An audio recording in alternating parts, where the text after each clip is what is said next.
महाराष्ट्र राज्याचे मुख्यमंत्री माननीय उद्धवजी बाळासाहेब ठाकरे मुख्यमंत्री महाराष्ट्र राज्य यांचे या ठिकाणी आवाहन झाले आहे. अवघ्या काही क्षणातच पोलीस आयुक्तालय औरंगाबाद यांच्याकडून या ठिकाणी गार्ड ऑफ ऑनर अर्थात मानवंदना देण्यात येत आहे. आपण स्क्रीनवर बघतो गार्ड ऑफ ऑनर पोलीस आयुक्तालयाच्या वतीने मानवंदना.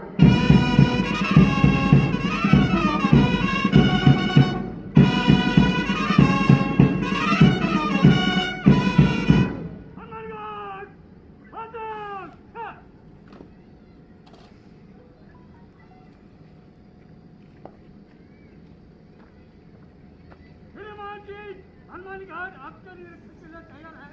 आगे के लिए आदेश.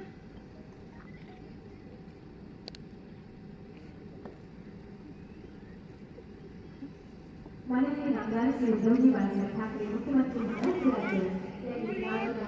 राज्य यांनी मानवंदना या ठिकाणी देण्यात आलेली आहे. आणि यानंतर भूमिपूजन सोहळा सारख्या या ऐतिहासिक नगरीमध्ये मुख्यमंत्री महोदयांचं या मंचावरती आगमन झालेलं आहे. विविध विकास कामांचा शुभारंभ साहेबांच्या टाळ्यांचा गजर झाला पाहिजे. धन्यवाद सर.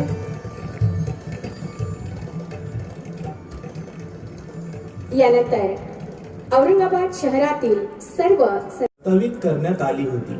या योजनेस महाराष्ट्र शासनाने रुपये 1680.50 कोटी इतक्या रकमेस मान्यता दिली असून योजनेच्या निविदेस स्वीकृती प्रदान केली आहे. या योजनेअंतर्गत जायकवाडी येथे स्वतंत्र उद्भव घेण्यात येणार असून उद्भवापासून 2500 मिलीमीटर व्यासाच्या लोखंडी 39 किलोमीटर पाईपद्वारे नक्षत्रवाडी येथील 392 दलली क्षमतेच्या जलशुद्धीकरण केंद्रापर्यंत पाणी उचलण्यात येणार आहे. जलशुद्धीकरण केंद्रापासून शुद्ध पाणी नक्षत्रवाडी येथील मुख्य संतुलन जलकुंभामध्ये साठवण्यात येणार आहे. मुख्य संतुलन जलकुंभापासून शहरातील अस्तित्वातील व नवीन प्रस्तावित जलकुंभात साठविण्याकरिता शहरातील विविध भागातील जमीन पातळीचा विचार करून अस्तित्वातील जलकुंभ व प्रस्तावित 53 जलकुंभाची 5 झोनमध्ये विभागणी करण्यात आली आहे. प्रस्तावित योजनेतील ठळक वैशिष्ट्य: मंजूर योजनेत शहरालगतचा सातारा देवळाई या भागास शहरातील गुंठेवारी वसाहत व ज्या भागात वितरण व्यवस्था नाही अशा भागात पाणी पुरवठा व्यवस्था करणे प्रस्तावित आहे.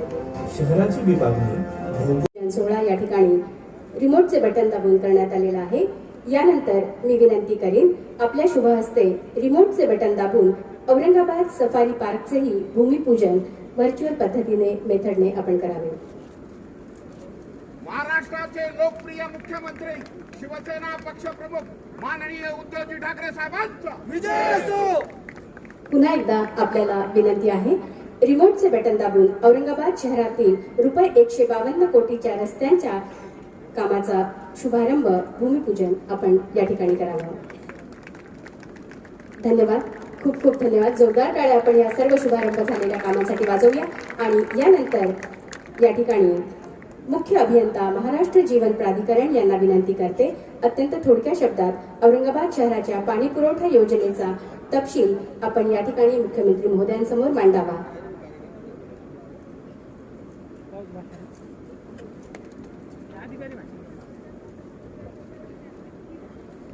माननीय मुख्यमंत्री महोदय,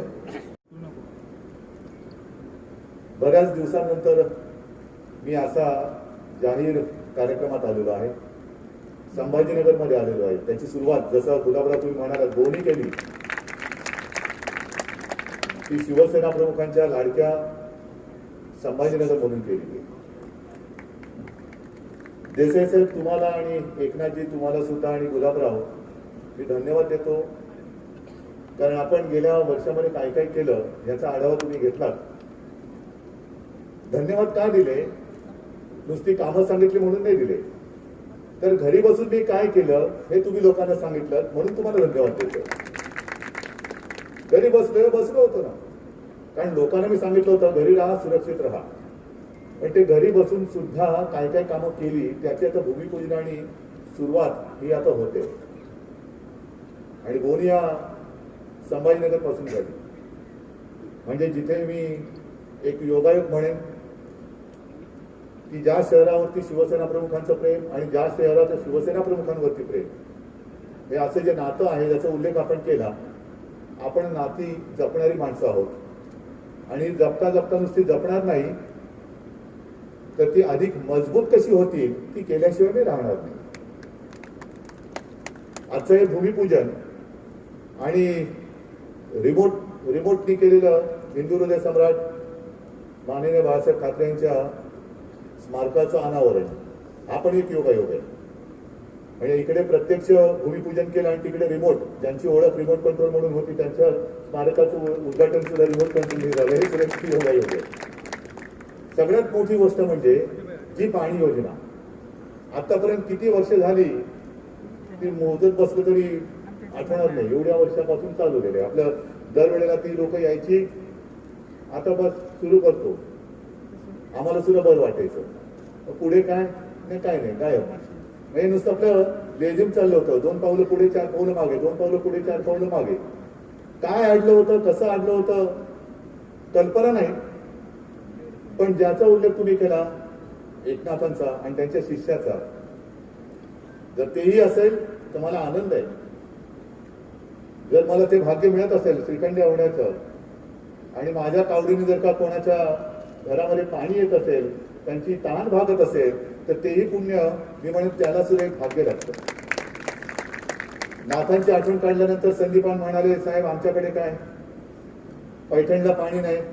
म्हटलं थांबा जरा, कावड घेऊन तुमच्याकडे पण येतो, तुमचाही पाण्याचा प्रश्न सोडवणार आणि सोडवणार.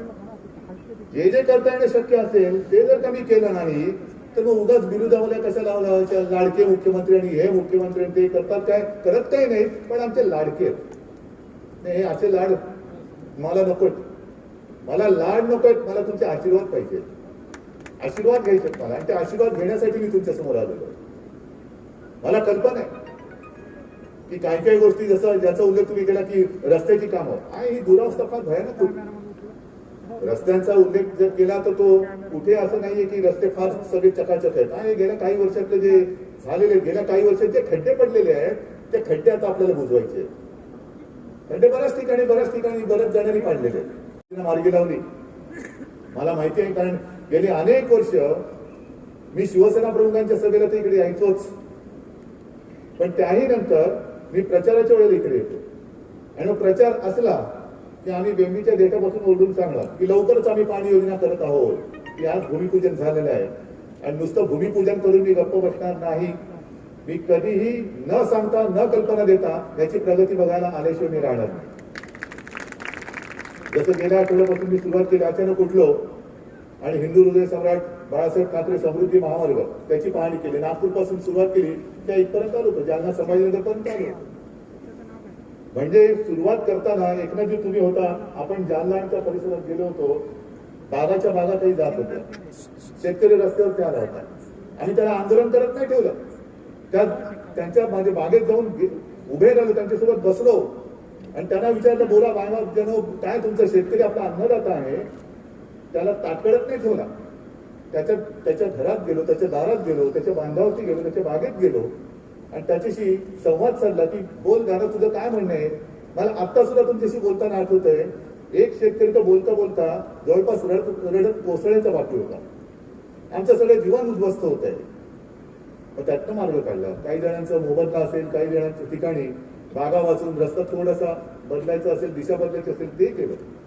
हे करत करत करत आता जो गेल्या आठवड्यात मी बघितलेला आहे, नागपूर पासून सुरुवात करून इथपर्यंत हा महामार्ग झाला.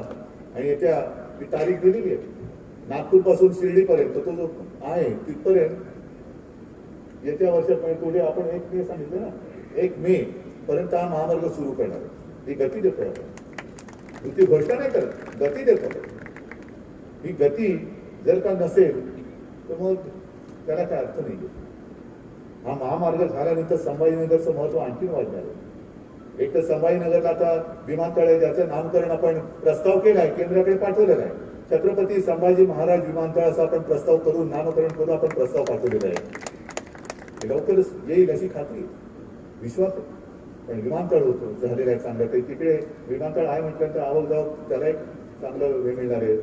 हवाई रहदारी हा महामार्ग झाल्यानंतर ती एक रहदारी होते आहे. आणखी या संपूर्ण परिसरामध्ये जे जे काही जसं देसाई साहेब तुम्ही म्हणालात उद्योग येत आहेत, उद्योग येत आहेत. कारण निवडणुका आम्ही लढवतो, निवडणुका जिंकतो. म्हणजे पदवीधरांची झाली, पदवीधरांनी करायचं काय, नुसतं मतदान करायचं. त्यांना सुद्धा रोजीरोटीची काहीतरी व्यवस्था पाहिजे. काय उद्योगधंदे काय आणतात, आमच्यासाठी काय आणलं, आम्ही मत दिलं, पुढे काय, पुढे हे सगळे जे तुमचं भवितव्य आहे ते भवितव्य आम्ही अंधारामध्ये ढकलू इच्छित नाही, ढकलू शकत नाही. तुमचं भवितव्य सुद्धा आम्ही प्रकाशमान केल्याशिवाय राहणार नाही. हे करणारं सरकार आज या महाराष्ट्रामध्ये, हे करणारं सरकार महाराष्ट्रामध्ये. आणि जो उल्लेख मी मगाशी केला, प्रत्येक निवडणुकीमध्ये आम्ही सांगत होतो पाण्याचा प्रश्न सोडवल्याशिवाय राहणार नाही, गुंठेवारीचा प्रश्न आम्ही सोडवल्याशिवाय राहणार नाही. सकाळीच मी सूचना देऊन आलेलो या शहराच्या गुंठेवारीच्या बाबतीमध्ये, आणि तोही प्रश्न लवकरात लवकर मी तुम्हाला सोडून दाखवल्याशिवाय राहणार नाही. गुंठेवारीचा प्रश्न असेल, सिडकोतील घरांचा प्रश्न असेल, मालकी हक्काचा प्रश्न असेल, सगळं दिल्या सूचना दिलेल्या आहेत. जे काय त्रांगडं असेल ते त्रांगडं सगळं सोडवत जेव्हा शक्य होत आहे, जसं आजचं हे झालं, मला उलटा तर घाई आहे.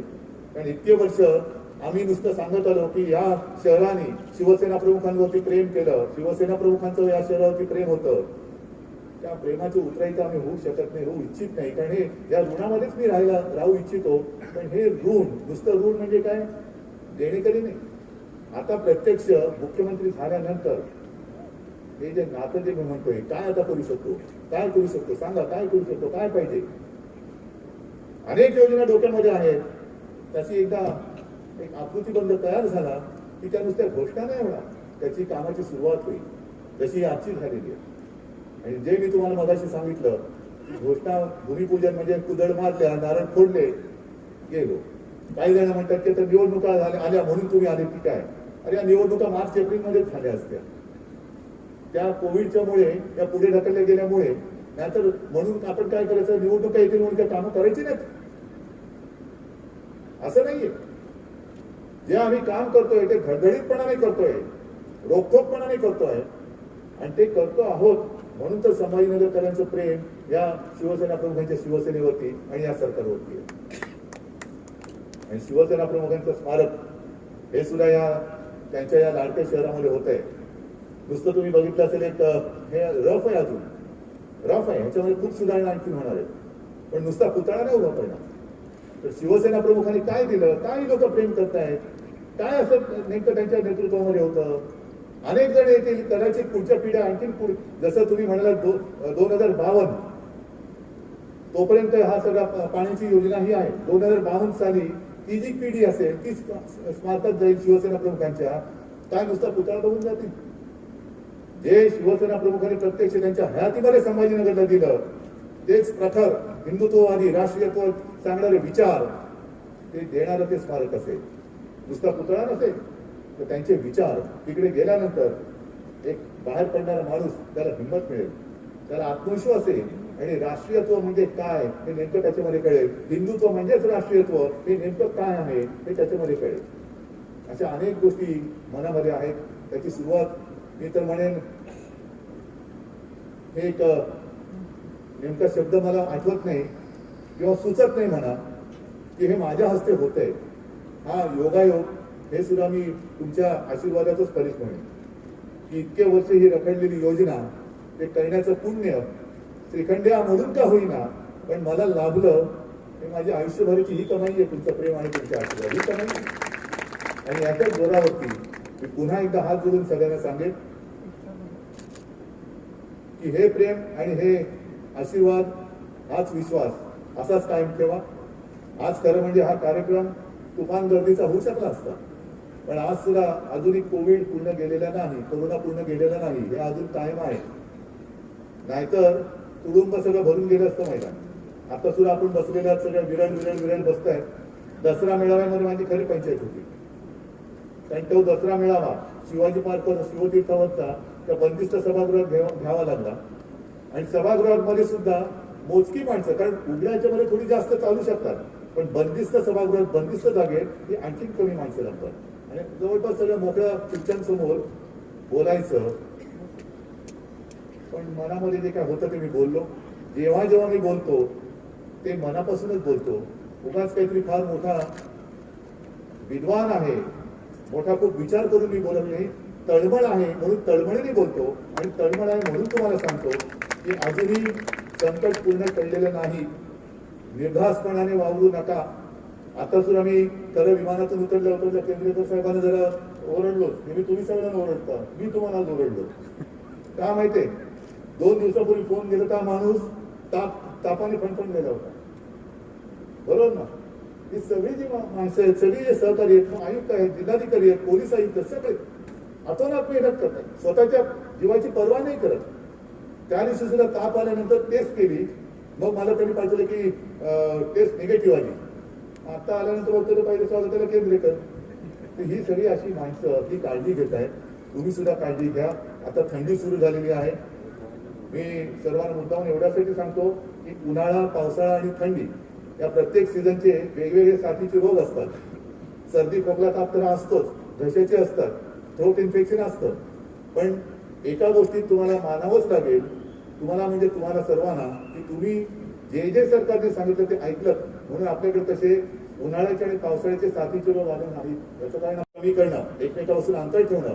त्याच्यामुळे फक्त करोनाच नाही तर इतर सुद्धा साथीच्या रोगांपासून आपण आपल्याला वाचू शकतो.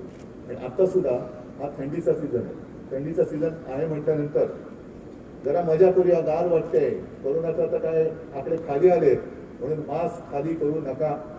साथीचे रोग कोणतेही आले आणि त्याच्या सोबतीने जर कोरोना आला तर मग फार मोठं बिकट संकट आपल्यावरती आल्याशिवाय राहणार नाही. पण ते येणार नाही ही मला खात्री आहे. कारण आपण सगळे समजदार आहात. असो, जास्त मोठं प्रवचन देण्याची माझी इच्छा नाही.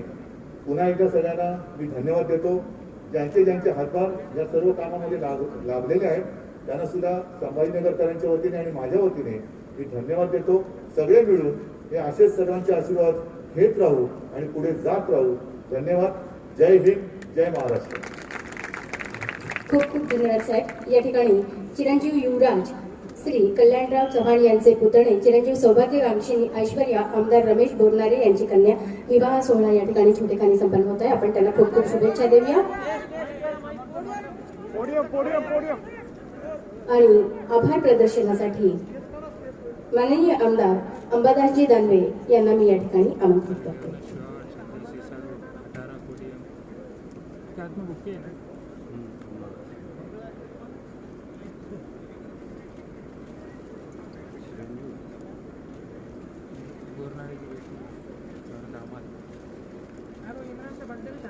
हाँ ना, इमरान आया नहीं ना, तो इमरान को भेजा दे. फिरोज भाई का भी है, उन्हें भी फिरोज भाई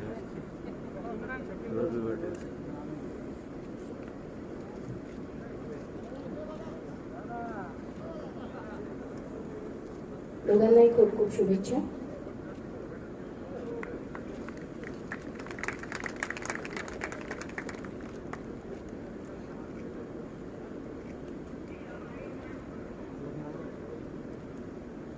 आणि यानंतर आभार प्रदर्शनासाठी माननीय आमदार अंबादासजी दानवे.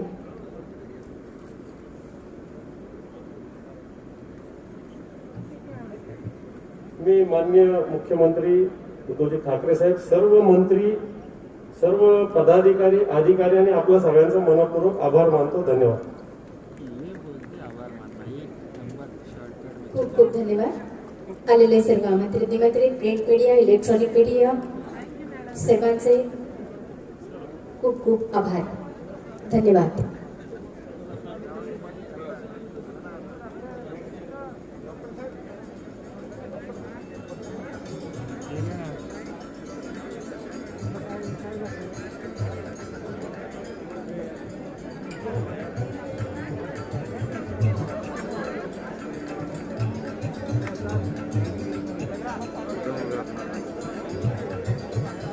अरे पाय रे माझं,